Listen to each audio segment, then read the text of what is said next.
Apa jadinya jika tahun 2026 menjadi titik paling sunyi sekaligus paling menentukan dalam hidup KDM? Bagaimana jika semua yang terlihat tenang di permukaan justru menyimpan badai besar yang tak kasat mata? Dan bagaimana jika peringatan itu datang lebih dulu lewat sebuah ramalan yang selama ini sering dianggap remeh, namun berulang kali terbukti nyata? Inilah narasi berita yang hari ini akan membuka kembali perdebatan publik. Sebuah kisah yang tidak sekadar berbicara tentang masa depan, tetapi tentang takdir, pilihan, dan harga yang harus dibayar seorang tokoh besar. Narasi ini disusun dari sudut pandang Hart Gumai, sosok yang namanya kerap dikaitkan dengan ramalan kontroversial, namun juga fakta-fakta mengejutkan yang perlahan terbukti oleh waktu. Awal tahun 2026 belum benar-benar berjalan, namun atmosfer politik, sosial, dan batin bangsa sudah terasa berbeda. Banyak pihak berbicara tentang stabilitas, keberlanjutan, dan masa depan. Namun di balik semua optimisme yang ditampilkan di depan kamera, ada satu nama yang justru muncul dalam narasi berbeda, KDM. Nama ini tidak muncul dari pernyataan resmi, bukan pula dari dokumen negara atau pidato panjang. Nama KDM justru muncul dari sebuah ruang yang selama ini dianggap gelap oleh sebagian orang, namun dipercaya oleh sebagian lainnya, ruang batin dan penglihatan metafisik. Hart Gumai, dalam sebuah pertemuan tertutup yang awalnya tidak direncanakan untuk konsumsi publik, tiba-tiba menghentikan pembicaraan. Ia terdiam cukup lama, lalu mengucapkan satu kalimat yang belakangan menjadi potongan video viral di berbagai platform. Tahun 2026, saya melihat nama KDM muncul, tapi bukan dalam sorotan. Ia ada di tengah kabut. Kalimat itu terdengar sederhana, namun bagi mereka yang memahami bahasa simbolik dalam ramalan Hart Gumai, kata kabut bukanlah istilah biasa. Kabut berarti sesuatu yang tidak sepenuhnya buruk, namun juga tidak terang. Kabut adalah pertanda kebingungan kolektif, tekanan dari banyak arah, serta keputusan besar yang diambil dalam kondisi tidak ideal. Sejak saat itu, spekulasi pun bermunculan. Publik mulai bertanya-tanya, mengapa KDM? Mengapa 2026? Dan mengapa nada ramalan kali ini terasa berbeda dari sebelumnya? Aura yang tidak sinkron. Dalam penuturan lanjutan yang kemudian dihimpun oleh beberapa jurnalis investigatif, Hart Gumai akhirnya menjelaskan bahwa ia tidak mencari nama KDM dalam penglihatannya. Nama itu justru muncul sendiri, berulang-ulang sejak akhir 2025. Biasanya kalau saya melihat seseorang akan jatuh, auranya gelap. Kalau naik, auranya terang. Tapi ini tidak. Ini seperti tidak sinkron. Ketidaksinkronan inilah yang justru membuat Hart Gumai gelisah. Menurutnya KDM berada dalam posisi yang secara logika tampak kuat. Dukungan masih ada, jaringan masih berdiri, dan citra di mata publik belum sepenuhnya runtuh. Namun secara batin, ada tekanan besar yang tidak terlihat oleh mata awam. Hart Gumai menggambarkan KDM seperti seseorang yang berdiri di atas panggung megah, disorot lampu terang, dan disambut tepuk tangan. Namun di belakang panggung, lantainya mulai retak pelan-pelan. Ini bukan ramalan tentang serangan musuh terbuka. Ini adalah peringatan tentang konflik dari dalam, sesuatu yang jauh lebih berbahaya karena seringkali datang dari orang-orang terdekat dan keputusan masa lalu yang belum selesai. Media, publik, dan reaksi berantai. Ketika potongan pernyataan Hart Gumai akhirnya bocor ke publik, reaksi pun tak terelakkan. Media arus utama mencoba bersikap hati-hati, menyebutnya sebagai klaim paranormal. Namun media alternatif, kanal YouTube, dan akun-akun independen justru menjadikannya bahan diskusi panas. Tagar terkait KDM dan 2026 mulai bermunculan. Sebagian menertawakan, sebagian mencemooh, namun tidak sedikit yang justru mulai mengaitkan ramalan tersebut dengan berbagai tanda yang selama ini luput dari perhatian. Keputusan-keputusan kecil KDM yang sebelumnya dianggap biasa mulai dibedah ulang. Sikap diam yang dulu dianggap tenang, kini dibaca sebagai tekanan. Senyum yang dulu dinilai percaya diri, mulai ditafsirkan sebagai beban yang dipendam. Disinilah narasi berubah. Ramalan tidak lagi berdiri sendiri, melainkan berkelindang dengan persepsi publik. Simbol pertama yang diungkapkan Hart Gumai dalam satu sesi wawancara lanjutan adalah bangunan tinggi yang retak. Saya melihat bangunan tinggi, sangat kokoh, sangat megah. namun di bagian dalamnya ada retakan, bukan di luar. Simbol ini segera menjadi bahan tafsir. Bangunan tinggi sering dimaknai sebagai kekuasaan, pengaruh, atau posisi strategis. Fondasi yang kuat menandakan pencapaian besar, namun retakan di dalam menunjukkan satu hal, beban yang terlalu lama dipikul tanpa dibagi. Menurut Hartgumai, retakan ini tidak akan langsung membuat bangunan runtuh. Justru disinilah bahayanya. Karena dari luar, semuanya masih tampak baik-baik saja. Orang-orang akan berkata, lihat, dia masih berdiri. Padahal yang berdiri itu bukan tanpa rasa sakit. Peringatan yang tidak disampaikan sepenuhnya. Yang membuat ramalan ini semakin misterius adalah pengakuan Hartgumai bahwa ia tidak berani menyampaikannya semua. Bukan karena takut pada figur tertentu, melainkan karena ia merasa ada kebenaran yang belum waktunya dibuka. Dalam tradisi metafisik yang ia yakini, ada ramalan yang jika diucapkan terlalu dini justru bisa mempercepat kehancuran. Ada takdir yang hanya boleh diketahui oleh orang yang menjalaninya. Pernyataan ini memicu beragam tafsir. Sebagian menilai Hartgumai sedang bermain aman, namun sebagian lainnya justru semakin yakin bahwa ada sesuatu yang benar-benar besar, sesuatu yang tidak ingin diumbar karena dampaknya bisa luas. Nama KDM kini tidak lagi sekadar nama. Ia menjadi simbol dari sebuah perjalanan yang sedang memasuki fase paling krusial.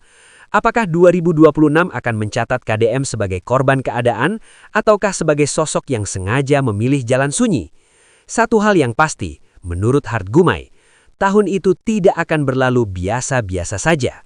Suasana mulai berubah ketika penglihatan Hartgumai memasuki lapisan yang lebih dalam. Jika sebelumnya yang tampak hanyalah kabut dan retakan tersembunyi, kini gambarnya menjadi lebih tajam, lebih berat, dan jauh lebih menekan. Dalam narasi batinnya, ia menyebut fase ini sebagai masa bisu, waktu ketika seseorang dikelilingi banyak suara, namun tidak satupun benar-benar berpihak. Hartgumai menggambarkan KDM berada di sebuah ruangan besar tanpa jendela. Di sekelilingnya berdiri banyak sosok, namun wajah mereka tidak jelas. Ada yang mendekat sambil tersenyum, ada yang berbisik seolah memberi nasihat, dan ada pula yang hanya diam sambil mengamati. Anehnya, tidak satupun dari sosok itu menyentuh KDM. Semua berdiri dengan jarak aman, seakan menunggu sesuatu terjadi.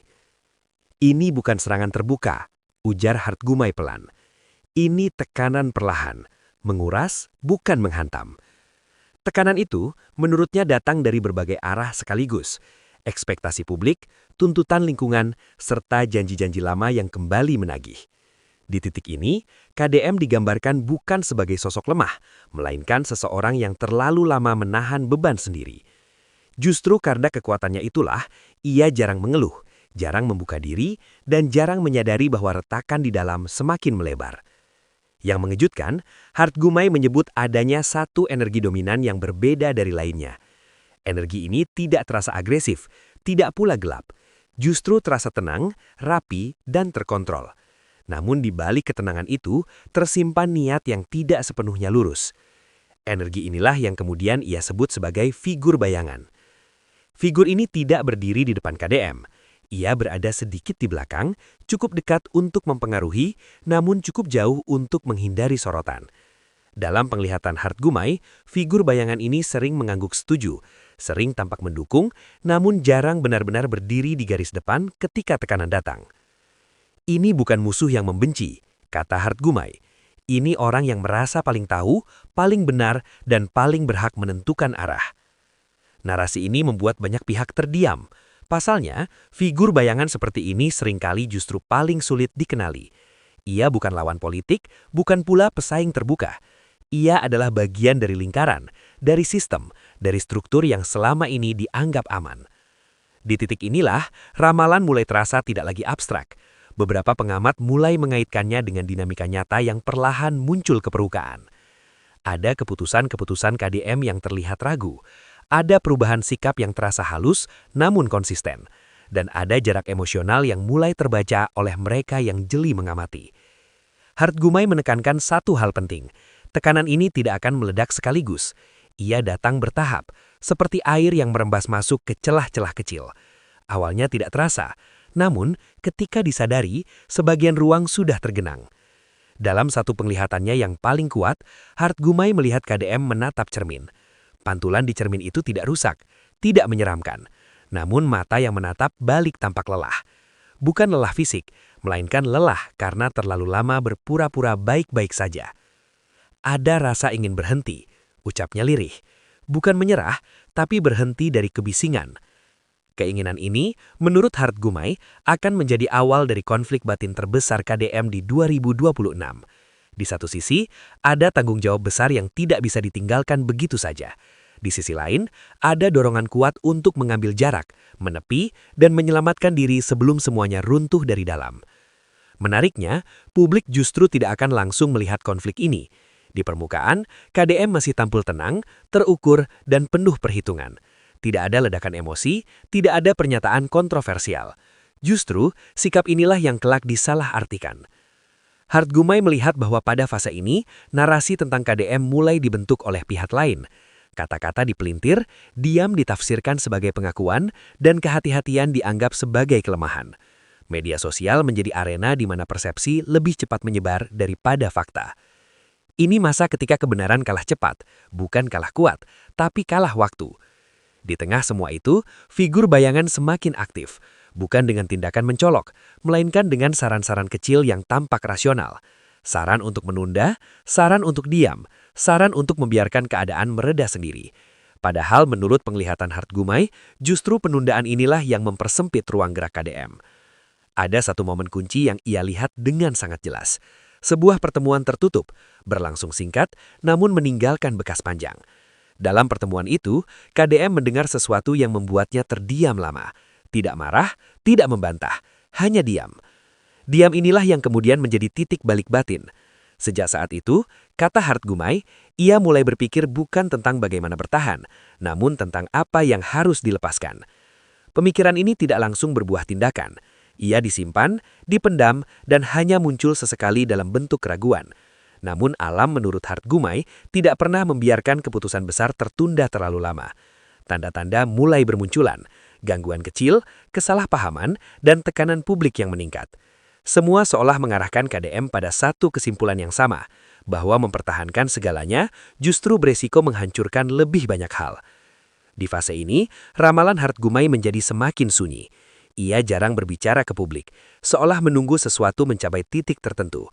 Namun satu kalimatnya yang kemudian kembali viral menjadi penutup dari fase ini. Tidak semua orang jatuh karena didorong. Ada yang turun karena sadar kalau terus berdiri, yang lain akan tertimpa. Kalimat itu bagi sebagian orang terdengar filosofis, namun bagi mereka yang mengikuti tanda-tandanya dengan cermat, ini adalah peringatan keras bahwa perjalanan KDM di 2026 sedang mendekati keputusan paling menentukan dalam hidupnya. Dan ketika keputusan itu diambil, tidak semua orang akan memahami alasannya. Waktu terus bergerak, dan tekanan yang sebelumnya hanya terasa sebagai bisikan, kini mulai berubah menjadi gelombang yang sulit diabaikan. Dalam penglihatan Hart Gumai, fase berikutnya adalah saat di mana segala sesuatu yang tersembunyi perlahan terdorong ke permukaan. Bukan dengan ledakan, melainkan dengan rangkaian kejadian kecil yang saling berkaitan. Seolah takdir sedang menyusun puzzle satu persatu. KDM digambarkan berada di tengah pusaran aktivitas yang padat. Agenda bertumpuk, pertemuan silih berganti, dan wajah-wajah yang datang membawa senyum profesional. Namun di balik semua kesibukan itu, ada rasa terasing yang semakin menguat. Hart Gumai menyebutnya sebagai kesendirian di tengah keramaian. Kondisi ketika seseorang dikelilingi banyak orang, tetapi tidak satu pun benar-benar memahami beban yang ia pikul. Dalam satu penglihatan yang sangat detail, Hart Gumai melihat KDM berjalan di lorong panjang.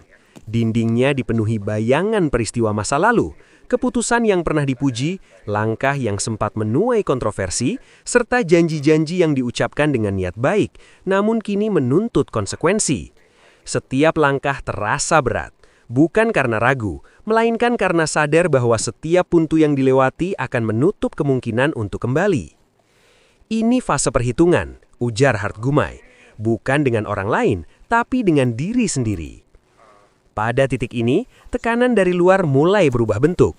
Jika sebelumnya datang sebagai saran dan bisikan, kini ia hadir sebagai tuntutan yang lebih nyata. Ada pihak-pihak yang mulai mendesak, meminta kepastian, bahkan menuntut sikap tegas. Diam yang selama ini menjadi tameng, kini dianggap sebagai penghindaran. Kehati-hatian ditafsirkan sebagai ketidaksiapan. Hart Gumai melihat adanya upaya sistematis untuk membentuk opini. Bukan serangan frontal, melainkan narasi yang dibangun perlahan. Potongan pernyataan lama diangkat kembali, gestur kecil dibesar-besarkan, dan keputusan yang belum diambil dijadikan bahan spekulasi. Publik mulai terbelah, dan KDM berada tepat di tengahnya. Menariknya, di fase ini, figur bayangan tidak lagi terlalu aktif, seolah tugasnya sudah selesai. Ia hanya mengamati dari kejauhan, memastikan arus bergerak sesuai arah yang diinginkan. Hal ini justru membuat Hart Gumai merasa ngeri, karena bahaya terbesar seringkali datang ketika seseorang merasa sudah tidak perlu campur tangan. Ketika orang berhenti mendorong, bukan berarti mereka berhenti berharap, ucapnya. Bisa jadi, mereka menunggu hasil. Dalam penglihatan berikutnya, Hart Gumai melihat KDM duduk sendirian di sebuah ruang sederhana. Tidak ada simbol kemewahan, tidak ada atribut kekuasaan. Hanya sebuah meja, secangkir minuman yang mulai dingin, dan keheningan yang panjang. Disinilah, menurut Hart Gumai, dialog batin paling jujur terjadi. Pertanyaan yang muncul bukan lagi tentang strategi atau citra, melainkan tentang makna. Untuk apa semua ini dipertahankan? Apa yang sebenarnya ingin dijaga? Dan yang paling berat, apa yang harus dikorbankan agar kerusakan tidak meluas? Jawaban tidak datang cepat. Ia hadir sebagai perasaan tidak nyaman yang menetap, sebuah dorongan untuk melakukan sesuatu yang bertentangan dengan naluri bertahan. Dorongan untuk melepaskan, bukan karena kalah, tetapi karena memahami batas. Hart Gumai melihat satu simbol yang sangat kuat pada fase ini. Tangan yang terbuka, bukan tangan yang meminta, melainkan tangan yang siap melepas. Simbol ini menurutnya jarang muncul dalam ramalan tentang tokoh besar, karena kebanyakan ramalan berakhir pada perebutan, bukan pelepasan. Ini bukan cerita tentang ambisi, kata Hart Gumai. Ini cerita tentang tanggung jawab yang terlalu besar untuk dipikul sendirian. Keputusan mulai mengkristal, meski belum diucapkan. KDM menyadari bahwa apapun yang dipilih akan ada konsekuensi. Jika bertahan, konflik akan semakin tajam. Jika mundur, nama baik akan dipertaruhkan. Tidak ada jalan yang benar-benar aman. Yang membuat situasi semakin kompleks adalah fakta bahwa publik belum siap menerima keputusan yang tidak sesuai ekspektasi. Banyak yang masih memproyeksikan harapan seolah KDM adalah jawaban atas semua persoalan. Beban proyeksi inilah yang menurut Hart Gumai paling berbahaya, karena menghilangkan ruang manusiawi dari seorang tokoh. Dalam penglihatannya, Hart Gumai mendengar suara-suara yang saling bertentangan. Ada yang memohon agar KDM tetap bertahan, ada yang mendorong agar ia melangkah lebih jauh, dan ada pula yang diam namun menunggu kejatuhan. Semua suara itu membentuk kebisingan yang memekakan, membuat keheningan menjadi barang langka. Namun justru di tengah kebisingan itulah, satu suara paling halus muncul.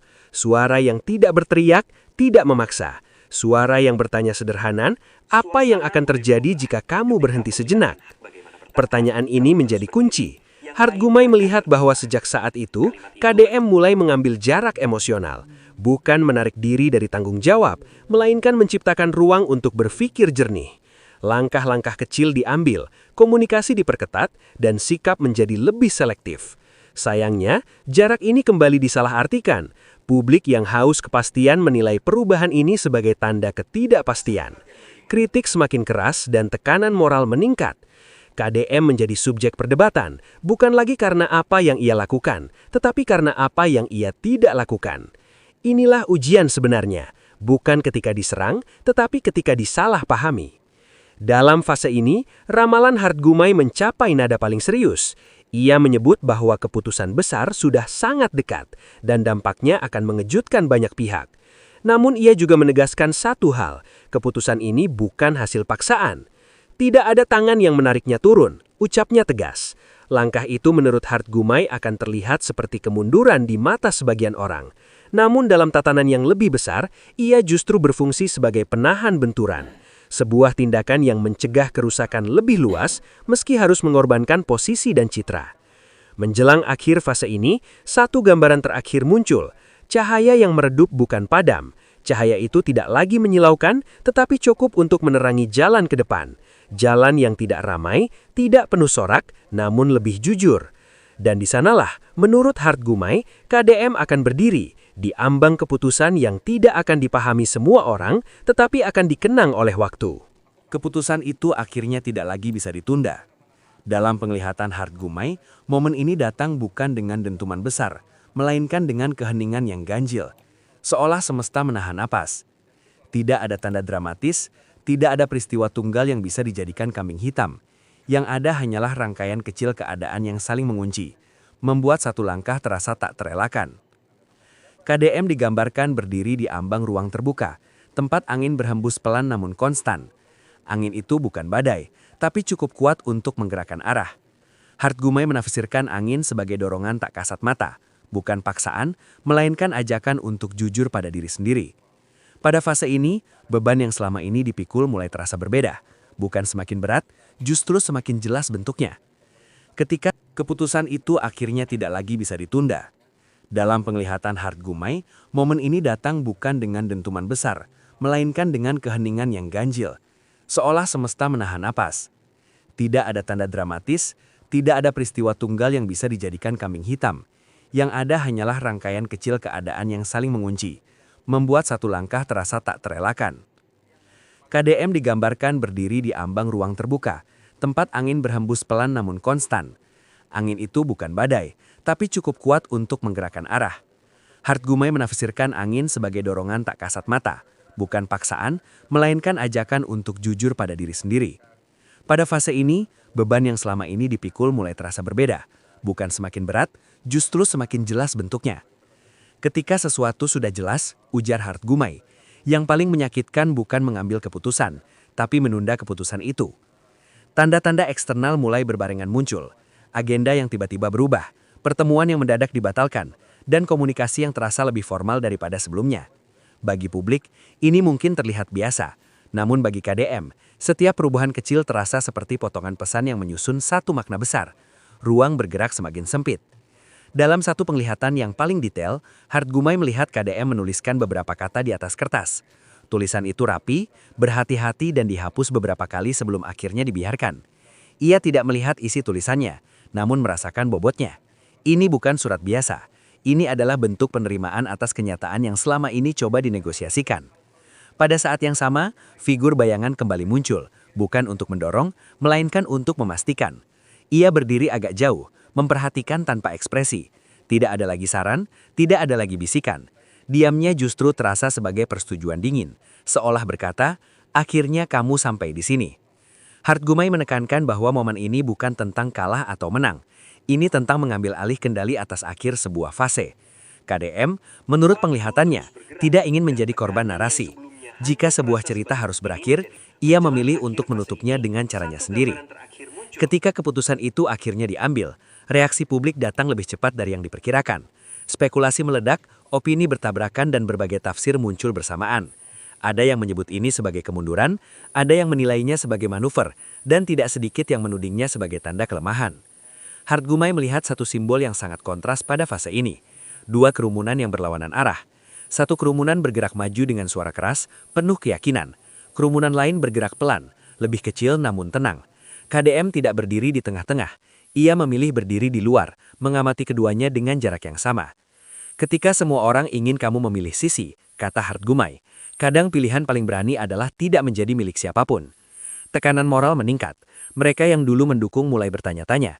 Mereka yang menunggu kesalahan mulai bersuara lebih lantang. Nama KDM menjadi tajuk utama dengan sudut pandang yang berbeda-beda, tergantung siapa yang menulis. Fakta tercampur opini dan batasnya semakin kabur. Namun ada satu hal yang menarik perhatian Hartgumai.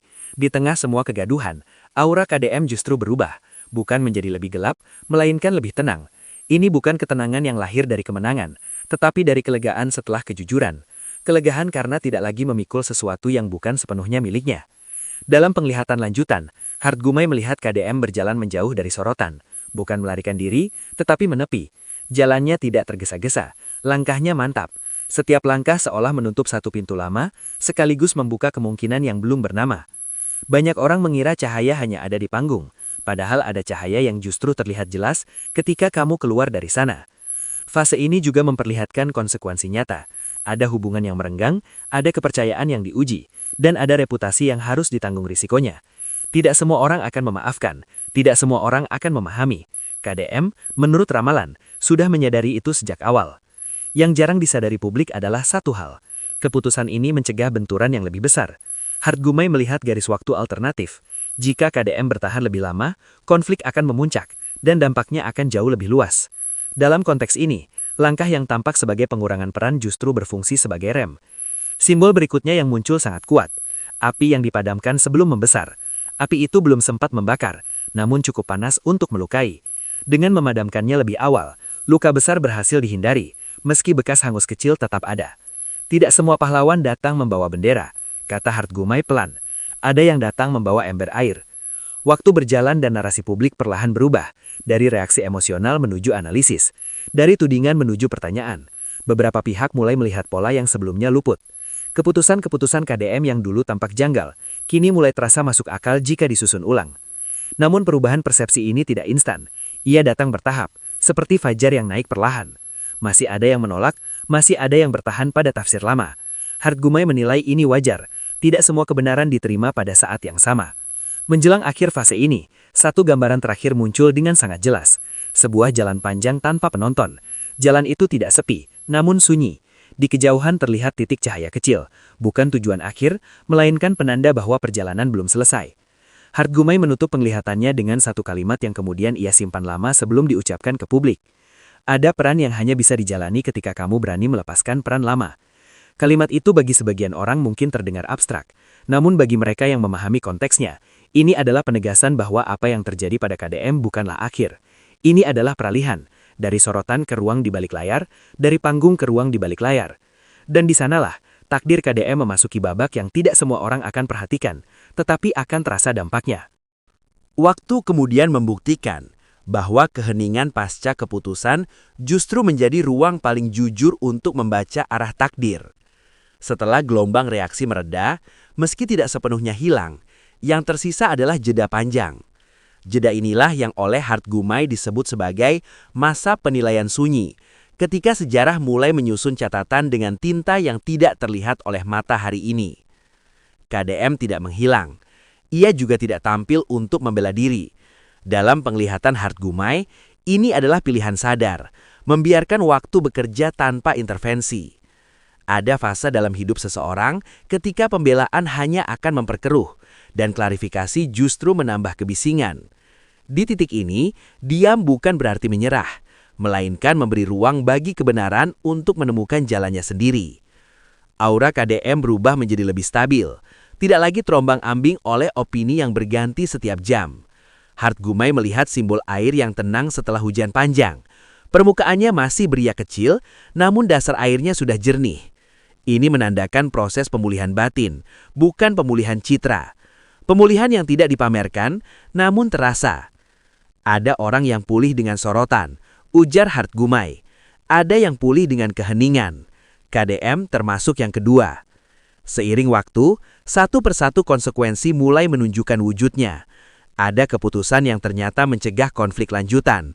Ada gesekan yang tak jadi meledak. Dan ada ketegangan yang perlahan menurun tanpa perlu diumumkan. Publik mungkin tidak mengaitkannya secara langsung. Namun dalam penglihatan Hartgumai, garis sebab akibatnya jelas. Ia melihat simbol-simbol yang terurai perlahan. Bukan dipotong, bukan dipaksa. Simpul itu dilepas satu persatu, membutuhkan kesabaran dan kerendahan hati. Inilah pekerjaan yang jarang terlihat, namun menentukan arah jangka panjang. KDM, menurutnya, sedang melakukan pekerjaan semacam ini, bukan sebagai tokoh di depan layar, melainkan sebagai penyimbang di belakang. Menariknya, figur-figur yang sebelumnya lantang kini mulai berubah sikap. Tidak semuanya, tetapi cukup banyak untuk menciptakan pergeseran nada. Kritik yang tadinya absolut menjadi bersyarat. Tuduhan berubah menjadi pertanyaan, dan pertanyaan membuka pintu bagi pemahaman baru. Dalam ketika emosi turun, kata Hartgumai, akal mulai bekerja. Dalam satu penglihatan lanjutan, Hartgumai melihat KDM berada di ruang yang lebih kecil, lebih intim. Ia berdiskusi dengan sedikit orang, bukan banyak. Topik pembicaraannya bukan tentang posisi, melainkan dampak. Bukan tentang siapa yang memimpin, tetapi bagaimana kerusakan bisa dicegah. Ini menandakan perubahan peran, dari simbol menjadi fungsi. Simbol berikutnya yang muncul sangat kuat, tangan yang membantu dari balik tirai. Tidak terlihat jelas oleh penonton, namun menopang struktur agar tidak roboh. Hartgumai menafsirkan ini sebagai fase kontribusi tanpa klaim, sebuah peran yang sering diabaikan, namun justru krusial ketika sistem berada di ambang ketidakseimbangan. Di sisi lain, tidak semua orang menerima perubahan ini dengan lapang. Ada yang tetap menuntut penjelasan, ada yang berharap penyesalan publik, dan ada pula yang menunggu kegagalan berikutnya. Hartgumai melihat ini sebagai konsekuensi alami. Ketika seseorang tidak mengikuti skenario yang diharapkan, kekecewaan akan mencari alasan. Namun KDM, dalam penglihatan itu, tidak lagi terikat oleh ekspektasi tersebut. Ia telah menerima satu kebenaran penting. Tidak semua penilaian perlu dijawab. Ada yang cukup dibiarkan berlalu, karena waktu akan menyaringnya. Kedewasaan bukan tentang membuktikan, tapi tentang memilih apa yang layak dibuktikan. Menjelang akhir tahun, perubahan persepsi menjadi lebih terasa, bukan dalam bentuk pujian besar, melainkan pengakuan halus. Beberapa pihak mulai menyebut langkah KDM sebagai pencegahan, bukan penghindaran. Ada yang menyadari bahwa keputusan itu, meski pahit, menutup jalan bagi konflik yang lebih destruktif. Hartgumai melihat satu simbol penutup yang sangat jelas, batu yang diletakkan di dasar sungai. Batu itu tidak terlihat dari permukaan, namun mengubah aliran. Air tetap mengalir, namun arahnya sedikit bergeser, menghindari tepi yang rapuh. Inilah dampak sunyi yang tidak tercatat di headline, namun terasa dalam stabilitas. Pada fase ini, KDM tidak kembali ke panggung dengan cara lama. Jikapun ia muncul, konteksnya berbeda. Bukan sebagai pusat perhatian, melainkan sebagai penyeimbang. Bukan untuk memimpin sorak, tetapi untuk meredam gaduh. Peran ini tidak glamor, namun berumur panjang. Ada orang yang dikenang karena pidatonya, ada yang dikenang karena krisis yang tidak pernah terjadi. Narasi tentang KDM pun perlahan mengalami reframe. Dari sosok yang dianggap mundur, menjadi figur yang memilih jalur lain. Jalur yang tidak menjanjikan popularitas cepat, tetapi memberikan ketenangan struktural. Bagi sebagian orang, ini mungkin tidak cukup heroik. Namun bagi sejarah, ini seringkali penentu. Hartgumai menutup penglihatannya dengan kesimpulan yang sederhana, namun berat. 2026 bukan akhir, melainkan pemurnian. Tahun itu mengikis lapisan-lapisan yang tidak esensial, menyisakan inti. Dan inti itulah yang kelak menentukan bagaimana nama KDM disebut. Bukan hari ini, bukan besok, melainkan ketika jarak waktu memberi perspektif. Sejarah jarang berteriak, ia lebih suka berbisik, dan baru terdengar jelas setelah lama berlalu. Dengan demikian, perjalanan KDM di tahun itu tidak ditutup oleh tepuk tangan atau caci maki, melainkan oleh satu hal yang lebih sunyi dan kuat. Kelegaan karena memilih yang perlu, bukan yang populer. Dan di sanalah menurut Hartgumai, takdir menemukan keseimbangannya.